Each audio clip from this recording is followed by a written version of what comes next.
Mike Lindell, that's the MyPillow guy. He apparently was doing some sort of live stream he called a Yellathon and dropped Jimmy Kimmel's name a bunch of times. Kimmel, of course, responded saying, Mike Lindell doesn't seem to understand I'm his biggest fan. I have no idea what he's doing, but I love it. It's quite a production. Phones are ringing. There were crank calls pouring in. The lights went out. He kept ranting and raving about the same things over and over again. Machines, vaccines, and me. A lot of people said the CEO of a pillow company couldn't successfully launch a major social media site, and those people were 100% correct. He's been going nonstop since 7 o'clock in the morning. In 17 hours, he's taken maybe 2 breaths. At one point, he claimed they had 75 million people watching. Even Trump was like, oh, please quit exaggerating. Kimmel, it's like the Jerry Lewis telethon if Jerry was on a public access channel and crack. Of course, I would have him on our show under 2 conditions. Number 1, he has to actually come into our studio. I need to see him in person. I want to smell the knotwurst in his mustache. And number 2, I would like to conduct our interview in a bed surrounded by pillows, just me and Mike snuggled up side by side in a California king surrounded by sacks of goose feathers. Kimmel is teaming up with former NASA engineer turned YouTuber Mark Rober for a 3-hour virtual live stream. This is called Color the Spectrum, a live stream to support the autism community. There is one heck of a lineup here. Those slated to appear include Chris Rock, Maya Rudolph, Andy Samberg, Conan O'Brien, John Oliver, Jack Black, Jon Stewart, Mark Hamill. He's not a comedian. Sarah Silverman, Stephen Colbert, Terry Crews, Paul Rudd, Zach Galifianakis, and unfortunately, Adam Sandler. The event will feature a mix of musical performances, skits, science stunts, and whatever it is Adam Sandler does, all designed to benefit autism programs across the country. This thing will be on Mark Rober's YouTube channel, April 30th at 8 o'clock. That sounds pretty good. Great lineup there. Now, James Corden used his late night show to be all upset about the Soccer Super League. If you don't know what this is, over the weekend, 12 of Europe's most famous soccer clubs announced they were starting their own Super League. So it'd be kind of like the Yankees and the Dodgers and the Red Sox bailing on Major League Baseball and teaming up with, I don't know, the Tokyo Giants and starting Super Baseball League, something like that. Corden said the truth is this whole thing, making this move, these teams, these owners are killing. They will kill hundreds of other football teams that compete with them and have competed with them many times over the years, disregarding the fan bases of those teams and disregarding the fan bases of their own teams who are devastated too. I'm heartbroken by it, genuinely heartbroken by it. I'm heartbroken because the owners of these teams have displayed the worst kind of greed I've ever seen in sport. It's hard to express how much these communities rely on football, not just financially, which is considerable, but football is like a focal point of the town's hopes and dreams. That's what it is, you know? And these dreams, they've been shattered not just in Britain, all across Europe. And the reason these dreams have been shattered and discarded is so that a group of billionaires can buy themselves a bigger boat or a second boat. Football is a working class game where anyone can beat anyone on their day. And that's what makes it incredible. It's what's made it the global force it is today. James Corden finished with, don't ever forget it was them, those owners. They took something so pure and so beautiful, and they beat the love and joy out of it, and they did it for money. They just did it for money, and it's disgusting. Sports fan Jerry Seinfeld was on sports radio talking about those first-place Mets and those not-so-first-place Yankees, and Jerry said it's not so easy to win. If it was a matter of money, the Yankees wouldn't be 5-10, so never underestimate the number of elements. But I'm really enjoying the Yankees fan base suddenly finding themselves in an unfamiliar and an uncomfortable spot in New York baseball hierarchy. Being 5-10 really upset them. As Mets fans, when things aren't going well, we're fine, we're used to it. But the Yankees fan isn't used to tough times. Jerry said, I love Yankees fans, and I always say I have no problem with the proud, boastful Yankees fan, even the arrogant Yankees fan. The only Yankees fan I can't bear is the moist Yankees fan, the wet-eyed, teary Yankee fan who gets moist when they talk about the greatness. Jerry weighed in on some of baseball's new rules, so I'll break out frustrated Jerry Seinfeld half-ass impression. The universal DH makes me want to vomit in the straight. The extra innings rule really makes me sick. So the game's over earlier. Who wants less baseball? Not me. I want 18-inning games. It's disgusting. The most valuable thing in baseball is a man on base. You work for that. You're just going to whore that out and put a guy in second and the 10th. Just give that up. I get the tiebreaker in tennis, but you think fans will flock to the game because it's 10 minutes shorter? No one gives a damn. The only adjustment I'm in favor of is batters stepping out of the box. I'd be in favor of rules that change that behavior. HBO Max has a new show. It's called That Damn Michael Che. It's a 6-episode series that stars Michael Che, you figured that out, who uses sketches and vignettes, quote, to illustrate what it feels like to experience various everyday situations, including racial profiling, unemployment, falling in love. Yes, Colin Jost will make an appearance. That damn Michael Che, HBO Max, May 6th. Michael Rappaport is joining the cast of Amy Schumer's Hulu series Life and Beth that's going to get canceled after one season. Rappaport will play Leonard, who is teenage Beth's father who's down on his luck.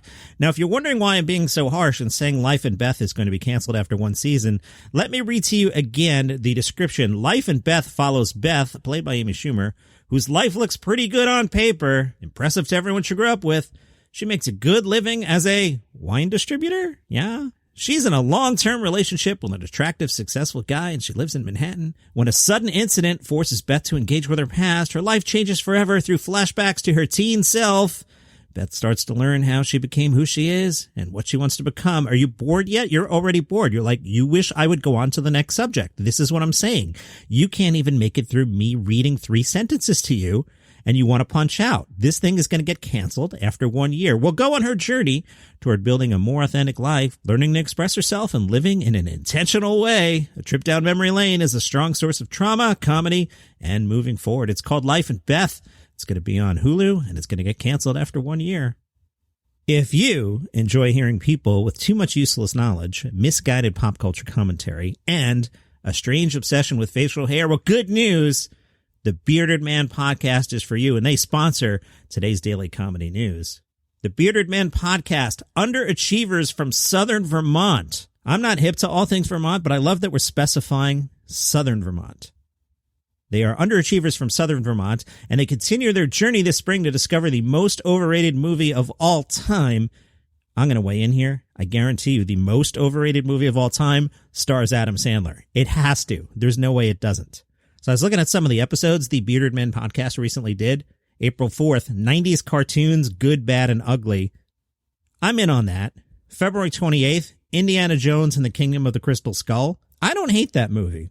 Yes, the CGI monkeys are terrible, but it's pretty good. I like Indiana Jones and the Kingdom of the Crystal Skull. February 21st, they did Mike Myers, Good, Bad, and Ugly. There's a lot of bad Mike Myers. I'm glad somebody is admitting it. So it's the Bearded Men podcast. You can get it on Spotify, Apple, iHeart, wherever great shows are given away for free.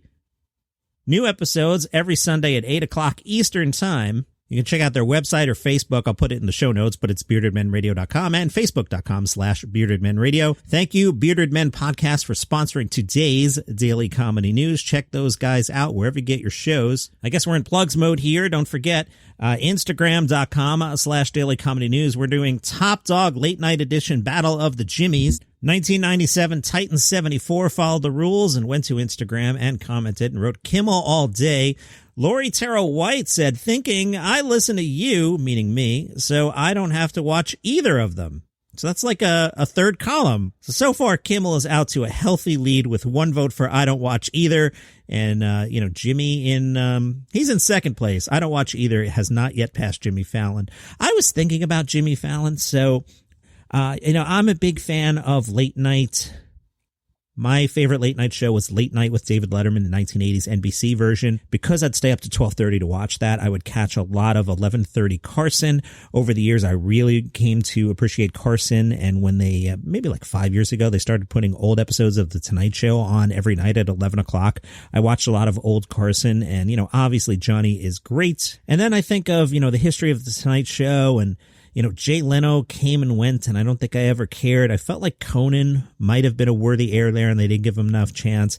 And then I look at what Jimmy's doing, and I'm torn because I feel like Jimmy is handing in like a really, really lightweight version of The Tonight Show, and I think Johnny Carson would probably shake his head at what Fallon does. Then on the other hand, every now and then, Fallon just crushes it with a bit. There's a couple things you should look up on YouTube. Look up Jim Morrison singing Reading Rainbow. Some of the Crosby, Stills, and Nash and Jimmy Fallon as Neil Young stuff is great. There's a version of Party in the USA sung by Neil Young or Jimmy Fallon as Neil Young. That's really wonderful. Some of the Springsteen stuff is wonderful. And you hear me on more episodes than not talking about how great the Jimmy Fallon writers have been the last 18 months or so. So on the one hand, I feel like it's lightweight and not cool. On the other hand, I seem to really like it. it. I've also met Jimmy, I think twice, maybe 3 times, and he was really awesome, really personable, and really fun in real life, so I'm kind of torn there. I think if I voted in this one, I'd probably pick Kimmel, because Kimmel seems to be more of a Letterman disciple and a little, I don't know, edgier or angstier in a way that Fallon's not. So I don't know. Be curious of your thoughts. Go on Instagram at Daily Comedy News. And if you want to react to what I just said there, you don't have to vote. You could just comment, so do that. One of my favorite TV critics is Daniel Feinberg. You should follow him on Twitter. He tweeted that season 2 of Dave will premiere on June 16th on FXX. You may know Dave as the rapper Little Dicky. That's how my son knew him. And Daniel Feinberg says, if you haven't watched, the first season of Dave started off a little bumpy, but from the 5th episode on, it was possibly last year's best comedy. Dave is really good. It's not for kids. And I know my son, he's 17, was watching it, and I didn't want to talk to him about it because it's quite adult. But, you know, they have the internet in their rooms now, so you got to roll with the punches as a dad. I don't want to make it sound like it's porn, but it's edgy. Dave is really good. You should watch that. Morrissey is upset at The Simpsons. Why? On Sunday, the episode revolved around Lisa enjoying the morose company of a Morrissey-esque imaginary friend who was voiced by Benedict Cumberbatch. Morrissey's management team wrote a screed on Facebook, Vulture used the word screed, to inform everyone how much they loathed it, writing, sadly, The Simpsons show started out creating great insight into the modern cultural experience, but has since denigrated to trying to capitalize on cheap controversy and expounding on vicious rumors. Poking fun at subjects is one thing. Other shows like SNL still do a great job at finding ways to inspire great satire, but when a show stoops so low to use harshly hateful tactics like showing the Morrissey character with his belly hanging out of his shirt, makes you wonder who the real hateful racist group is. Are they just messing with The Simpsons, or are they serious about that? Speaking of The Simpsons, John Cleese weighed in and said, not wishing to be left behind by Hank Azaria. Remember last week, Hank apologized for voicing Apu for 2+ decades. Not wishing to be left behind by Hank Azaria, I, John Cleese, would like to apologize on behalf of Monty Python for all the many sketches we did making fun of white English people. We're sorry for any distress we may have caused. Speaking of cartoons, Geri McLean is trying to convince me that Bob's Burgers actually exists. She posted on Instagram what she is claiming is an episode of Bob's Burgers actually airing. Now, I'm looking at this. Geri claims Channel 118 ITV2 was showing an episode of Bob's Burgers. According to her screen grab, it had started 22 minutes ago. And this was 8:52 p.m. on Monday, April 19th. Now, clearly it's a drawing of Bob's Burgers, which on this podcast in the past, I've admitted there are clearly, I mean, no doubt, clearly drawings of what Bob's Burgers would look like if it were an actual show. But if you're a new listener, I'm going to ask you 2 questions. The first question, need you to be honest. Have you ever seen Bob's Burgers? The answer is no. The second question, have you ever met someone who has seen Bob's Burgers? The answer to that is also no. So I don't know what's going on with Geri. I think the Bob's Burgers Mafia has kidnapped her cat or something. I hope you're okay, Geri, but there's no such thing as Bob's Burgers. I'm having fun today. Should I keep going? Let's keep going. The Dubai Comedy Festival has announced its first headliners, so I'm going to have to plan a road trip with Second Glenn, not the first Glenn with the agent, the second Glenn I use in bits. Second Glenn and I, road trip buddy, Dubai Comedy Festival, May 13th to the 22nd. They've announced the headliners. You ready?